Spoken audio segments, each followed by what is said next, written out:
I thought about today, based on the story in our text today, I considered having kind of a, Survivor-like kind of competition where I was going to have someone come up, or two people come up and just hold a staff or a stick in the air and see who could hold it the longest. Because that's the story we're talking about. I know I would last like 5 minutes, maybe. There was a time in my life, my family, the kids all grow up watching Survivor competition, the show Survivor, and they do these competitions to try to win immunity. So I thought, well, whoever wins gets immunity. I don't know what immunity from. Church next week, I don't know. What do you get? Or maybe you just get a gallon of peanut butter, because like that's the kind of stuff they give out sometimes because they're so hungry. But I used to think like that I could do well on one of those kind of competition type reality shows. And then I've realized, like, I can't. Like, I'm to the point in life, one, A, I don't want to. B, I would not do well.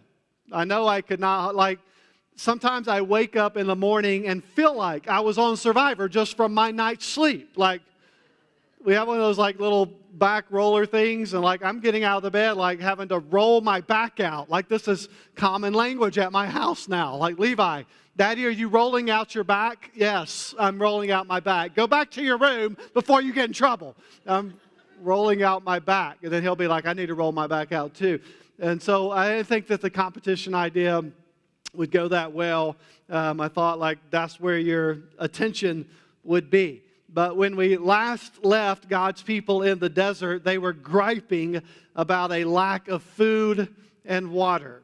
Like, we would be better off back in Egypt. Like, no, you would not. You were slaves in Egypt for 400 years. You're working for somebody else. You would not be better off. Does God even care about us? Yes, He cares. He, like, parted the Red Sea and brought you out. But we talked about how, like, we are in the same boat, right? Like, we are the Israelites. When things do not go our way, our tendency is to, like, does God even care or know that I exist? And I'm here. I'm better off in this stage of life. And yet, God responds. God responds to the complaining, to the doubt, to the rebellion by sending down a bolt of lightning and annihilating the complainers. No, He doesn't do that. He responds to the complaining and the griping and the whining and the rebellion of the Israelites by pouring out grace, right? By pouring out His provision upon them in spite of that. He gives them this sheer, undeserved, abounding grace. Like He gives them bread from heaven. They wake up in the morning and they have bread on the ground. Bread from heaven. And like they do not have to babysit a starter. If you're here last week, you get that reference? If you weren't here, go back and listen. They don't have to like take care of a starter, which actually was like we were talking about the message last week and the whole bread thing. She was like, I'm glad you didn't throw me under the bus, which I guess I'm throwing her under the bus right now. But I'm glad you didn't throw me under the bus and let everybody know that I almost killed our adopted starter baby by not feeding it properly. Like, I don't even know what that means, but they didn't have to babysit a starter or anything like that. They just woke up and there was bread from heaven.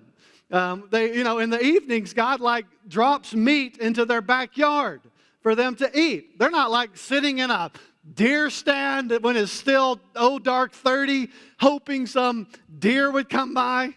By the way, that's not my game, okay? Like, if you want to say, like, we need to man up Devin some, I'm going to take him deer hunting.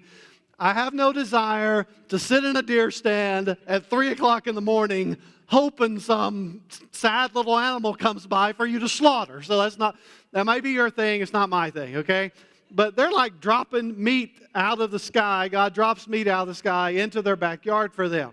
Moses hits a rock and water comes out. They're not like buying water at Walmart. No water bottles involved, no purifying system, which you need if you live where I live.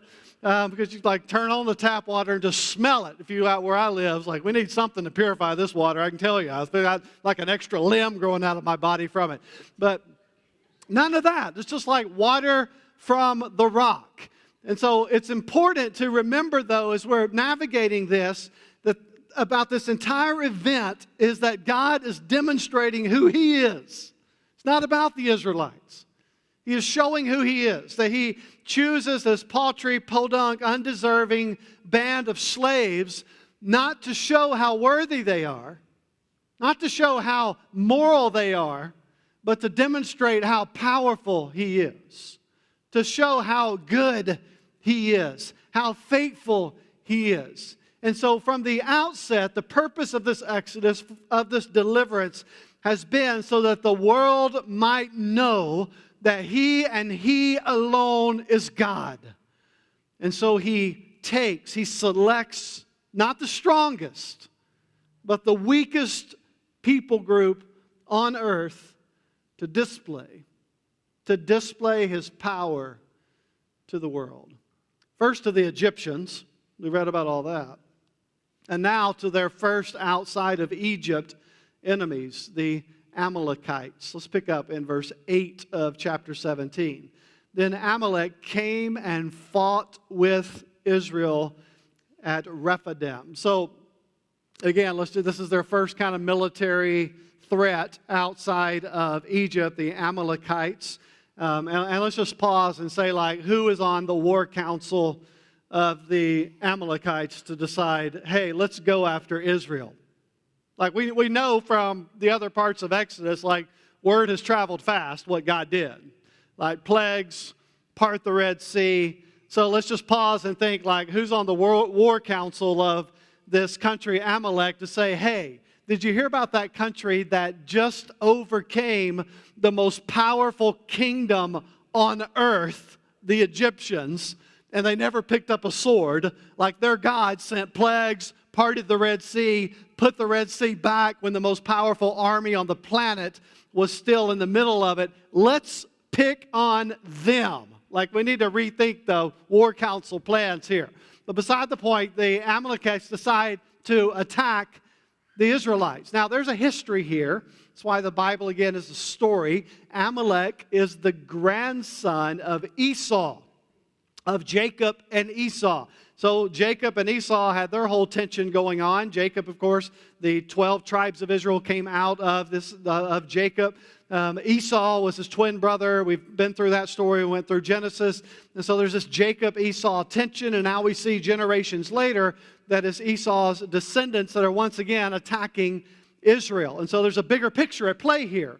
And this goes all the way back before Jacob and Esau to Cain and Abel. It goes back into the garden. It goes back before creation itself.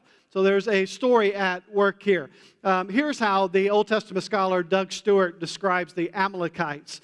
He says they organized themselves into a very early national nomadic group that lived partly by attacking other population groups and plundering their wealth. And this is my favorite part of the description of Doug Stewart describing who the Amalekites were.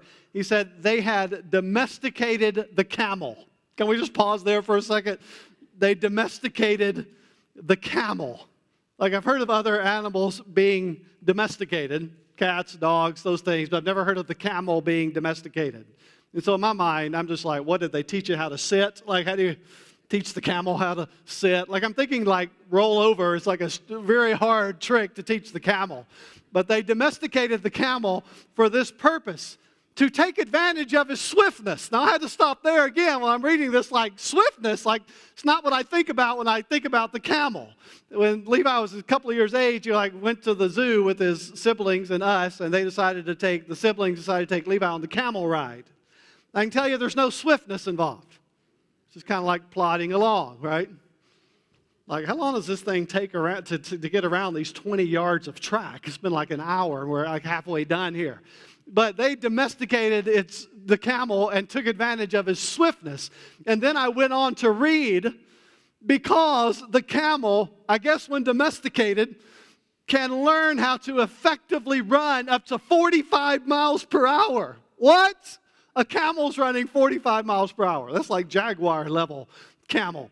And so they domesticated the camel and used it in their surprise attacks upon other people. And I'm thinking I'm just dropping my sword in utter surprise just to see a camel moving at 45 miles per hour. They're just defenseless. And so the Amalekites perfected the camel attack, and they took advantage. They would again, prove themselves to being these kind of recurring menaces to Israel until, we'll see God's prediction in a few moments, that God promises to eliminate them.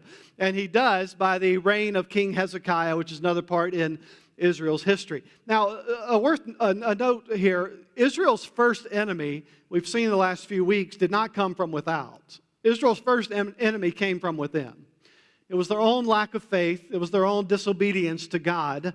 That was their first enemy. But this is their first enemy from without, outside attack upon them. And I have to say, as God followers, we have to be aware of both, don't we? That there are enemies that will attack us in our soul. There are from within enemies of our own lack of faith, our disobedience toward God. And then there are outside enemies that we have to be aware of that will attack us and threaten our faith.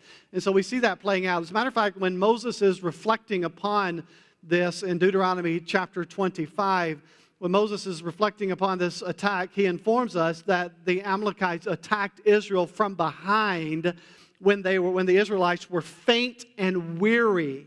And he says that they attacked because they did not fear God. And so the Amalekites positioned themselves as enemies of God and enemies of God's people, which, by the way, is not a wise position to take. And you'll see that played out in the history of this people group, descendants of Esau. So let's see how this story unfolds. Verse 9. So Moses said to, and here's the drum roll, he's rolled out for the first time, and it'll be significant in Israel's history. Moses said to Joshua, this is our first encounter of Joshua in the book of Exodus.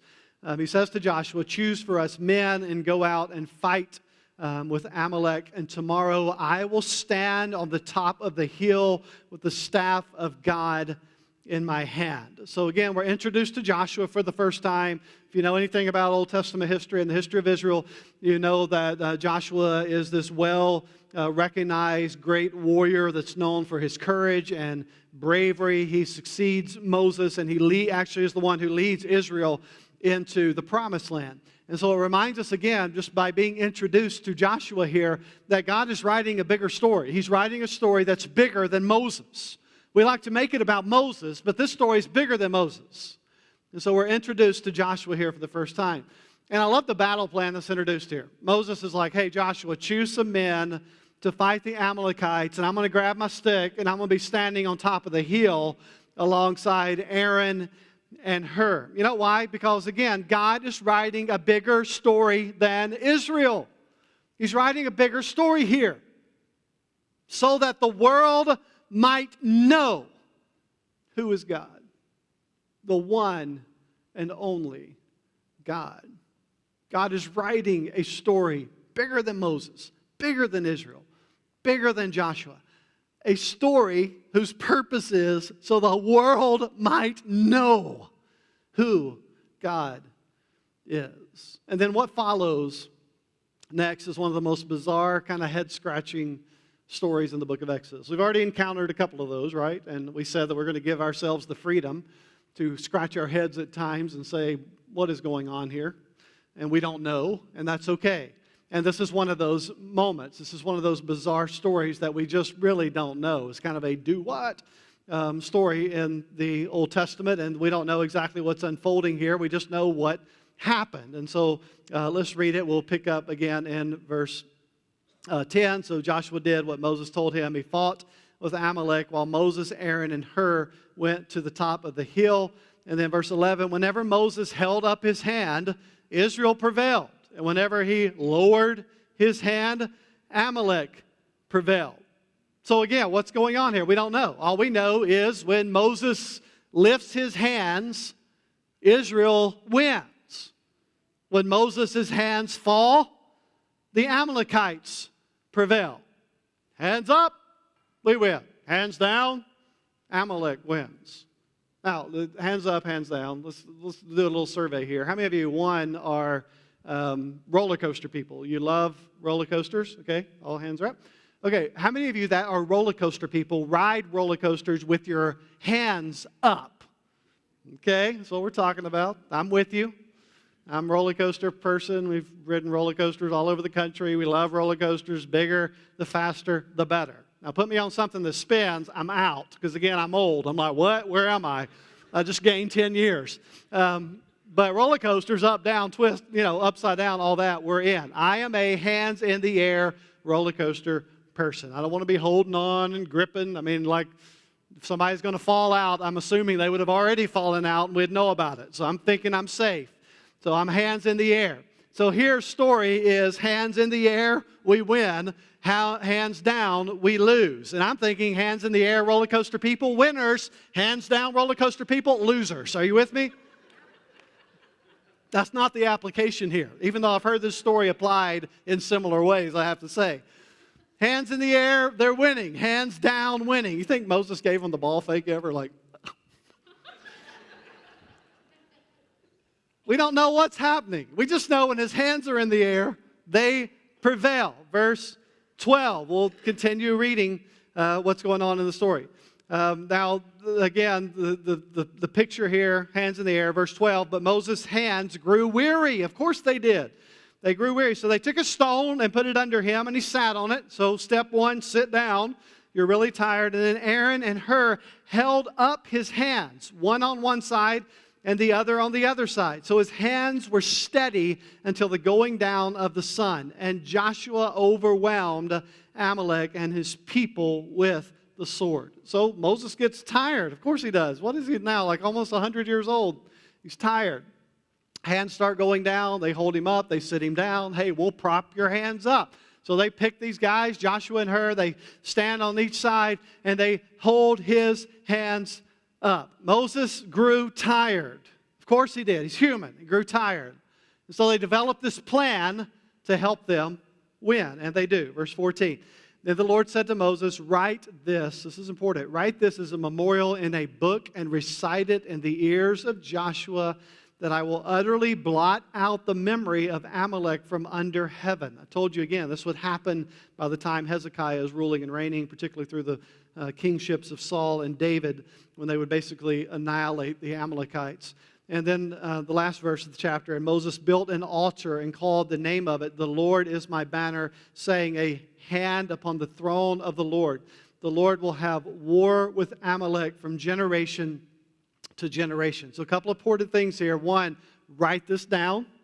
Write this down. I'm not telling you to. I'm saying that's what God said. You can write it down if you want to. I saw some of you like, oh, okay, I'm ready. Tell me what's next. God was saying, write this down. That was so funny. You just had to be up here when I said write this down. And I saw like hands to the pen. At least I know you're taking notes. God said, write this down. If you want to write it down too. Because it's going to be recorded for future generations. You kind of see how the Word of God is unfolding here. And then the second thing that happens is Moses builds this altar to express gratitude. That's what altars were. They were acts of gratitude and worship to God for this victory. It's a very common practice in the Old Testament for this to happen. Moses names the altar, the Lord is my banner. This word banner here is the idea of a signal pole. Signal poles were often used as a kind of rallying point for the armies, to regroup them, to recharge the armies. They would have this kind of rallying point to rally the troops together.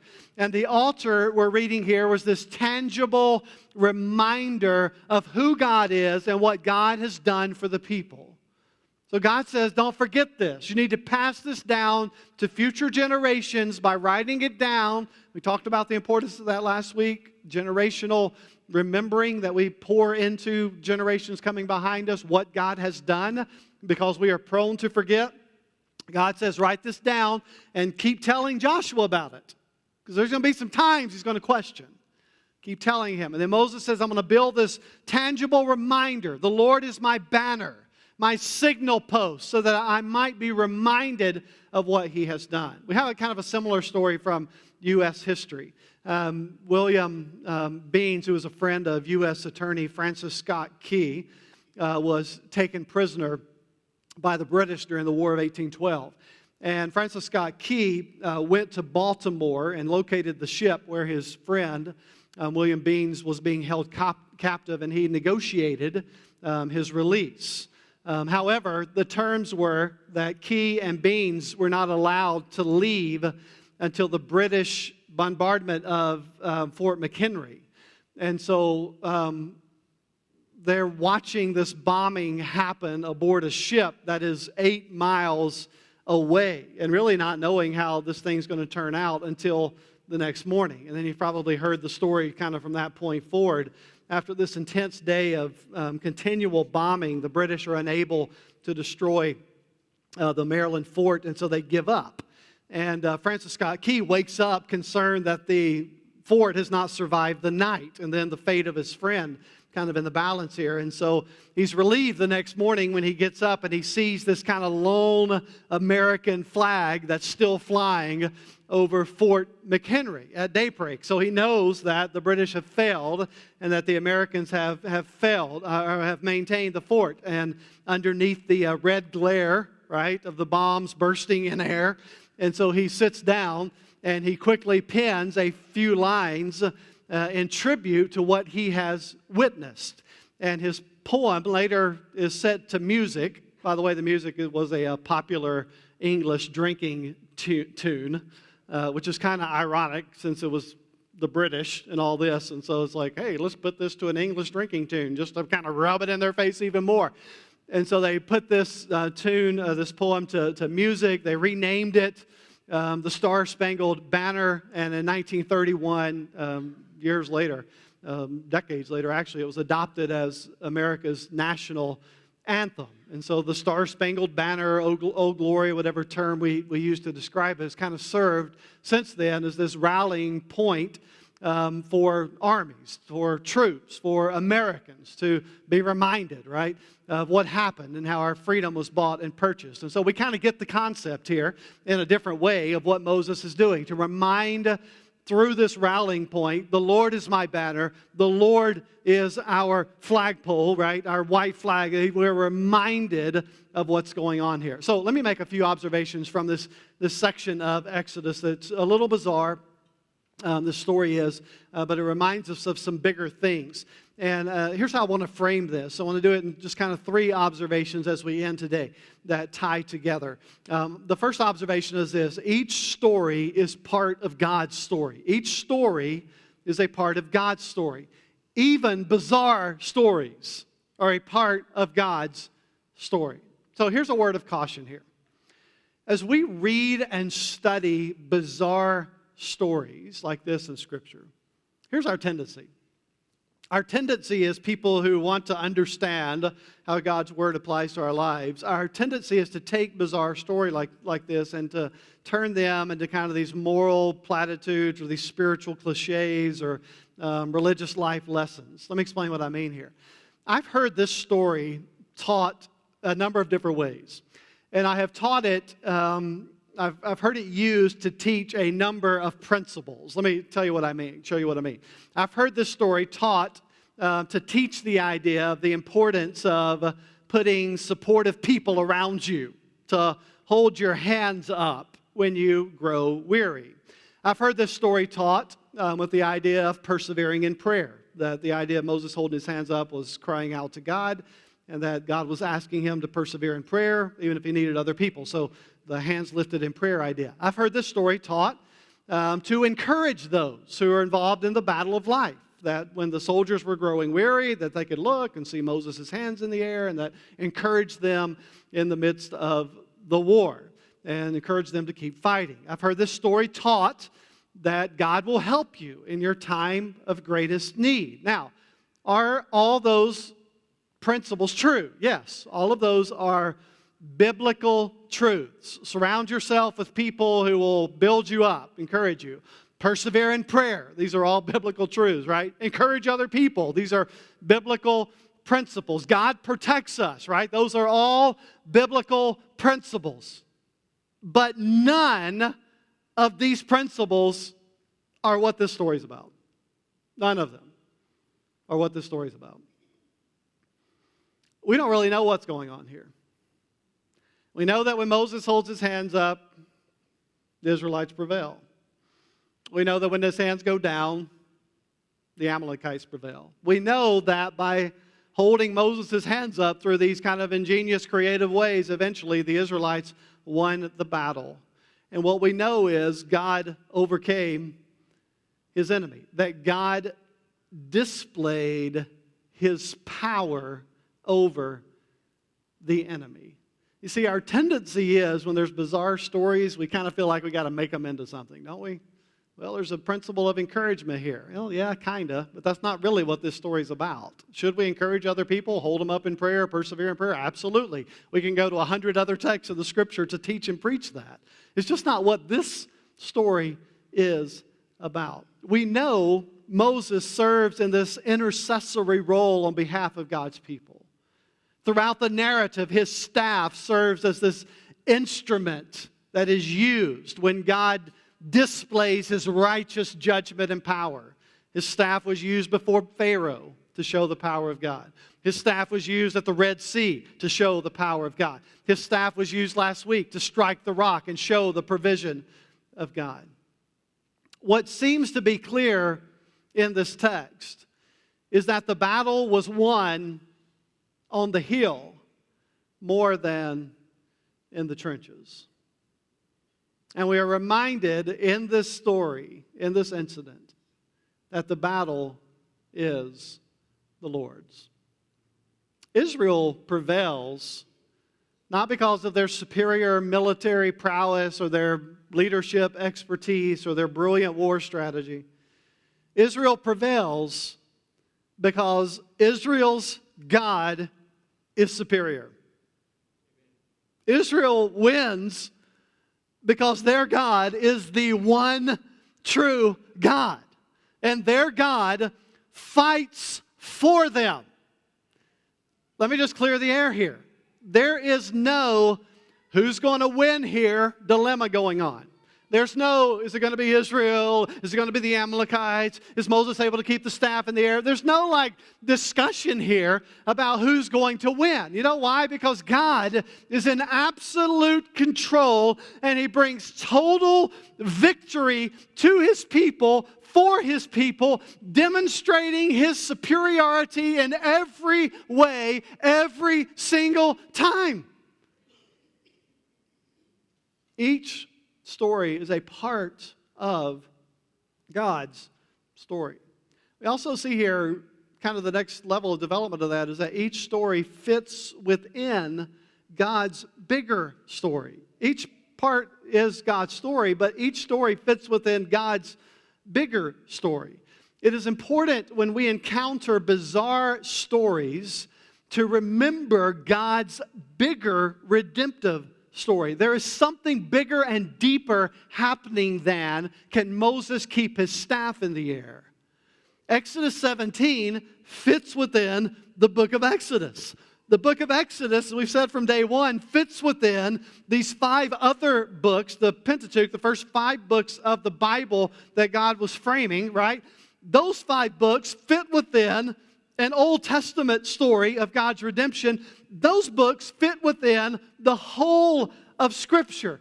This story fits within the framework of God's constant effort to bring glory to His own name, His constant continual broadcast of His name throughout the world, that God is the one true God, and His people are this missional, visual reminder to everyone that they encounter that our God is supreme, that He will rule, that He will reign, that He is over all the world. And so these unique, bizarre stories fit within God's bigger story. And throughout this bigger story, God displays His righteous wrath, His judgment against nations who get in the way of His redemptive plan.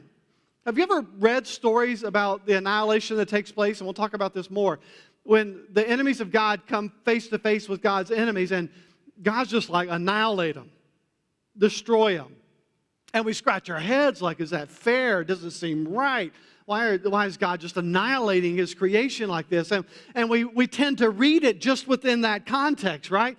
It's like destroy the Canaanites. Like, why would God destroy them? Well, when you understand the bigger picture of what's at work here is that God destroys all enemies that stand in the path of his divine redemptive plan. All the way to Satan himself will be annihilated based on God's bigger story. You see, from the opening scene of God's story, there is this cosmic battle that is unfolding. Good versus evil, God versus Satan, light versus darkness. And each time that we read one of these historical war records, we are reminded of this bigger battle that is taking place. One that reaches its climax in a cross and in an empty tomb. That the true enemy of God and his people are not tribes and nations and rulers and kings. That our ultimate enemy is a spiritual one. Our ultimate enemy is a spiritual enemy. By the way, one who has already been defeated. You remember what Paul says in Ephesians chapter 6? We do not wrestle against flesh and blood. We wrestle against spiritual forces in heavenly places. That Satan is real. That his demons are real. That spiritual warfare is real. And that you are in a spiritual battle every single day of your life. And that's why Paul says, armor up. Armor up so that you can withstand the schemes and the attacks of the spiritual enemy. And here's why. Because of spiritual warfare. Now, we use that term.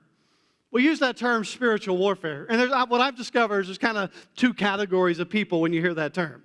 There's spiritual warfare, and there's the people that read lots of books about spiritual warfare, and they're like, you're right. And they tend to find Satan behind every corner, right? I had a flat tire this morning, like Satan almost took me down. My tire went flat. I didn't put enough, I ran out of gas. Satan, man, he was after me. I ran out of gas this morning. No, it wasn't Satan. Like, you just forgot to put gas in your tank. But they tend to find, like, Satan behind every corner. And then what I've discovered, most people are kind of the opposite end of the spectrum, aren't we?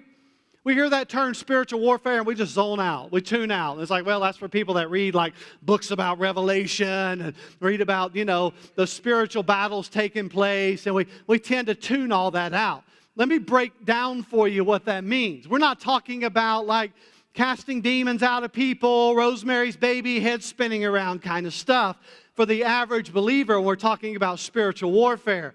You see, most often spiritual warfare is waged in barely perceptible ways. Here's where it's waged. In the friendships that I maintain. The fear and anxiety and worry that constantly grips my heart. How I treat my spouse. How I parent my kids. This kind of gravitational pull that I have towards self-centeredness. Having things my way. Ruling and reigning my own heart. Taking God's gifts of grace and turning them into my own idols. Making it about the gift and not the giver, as we talked about last week.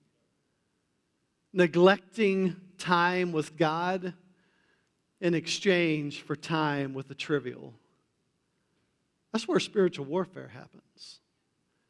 It is this constant fight for control of my soul. The front lines of spiritual warfare is not the head spinning around, cast the demon out. The front lines of spiritual warfare is in my everyday life. Who has control of my soul?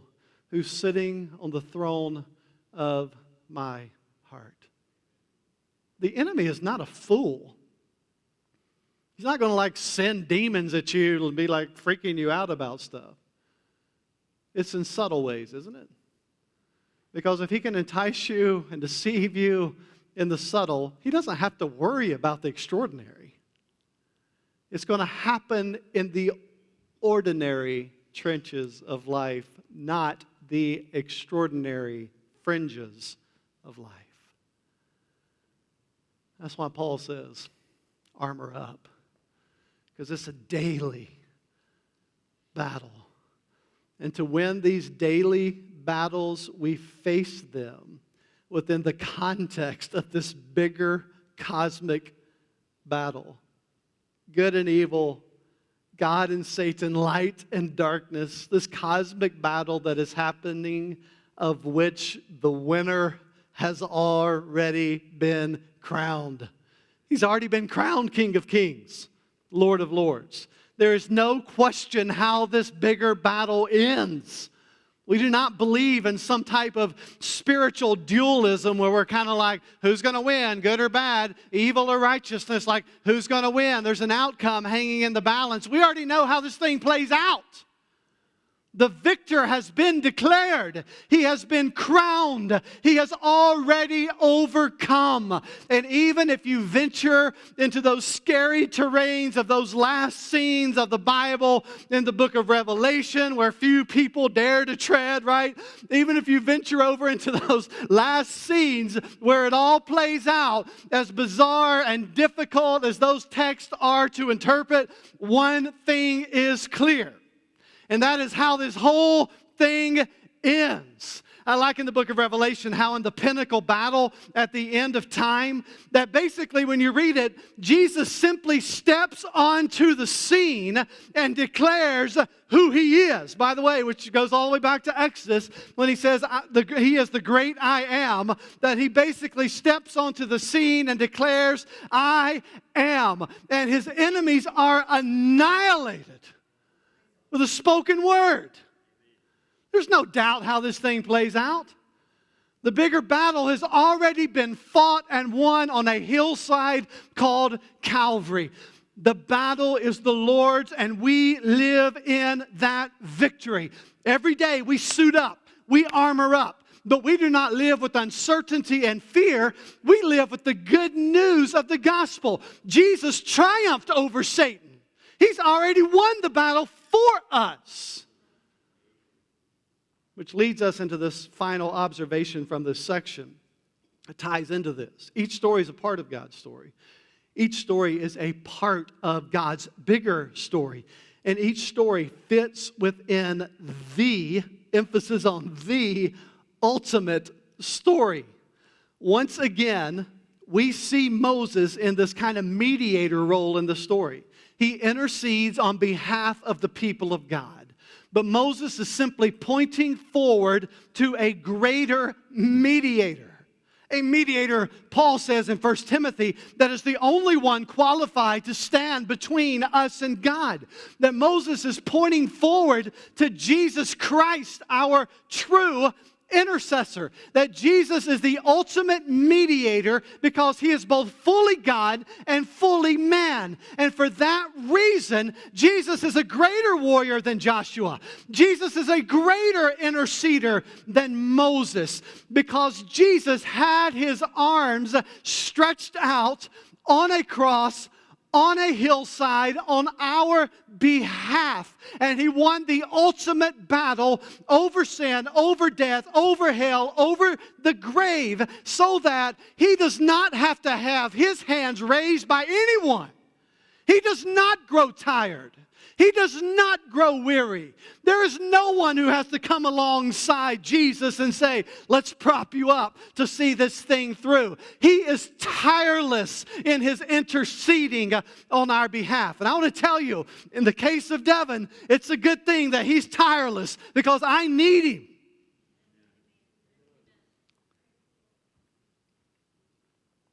Every day, every moment.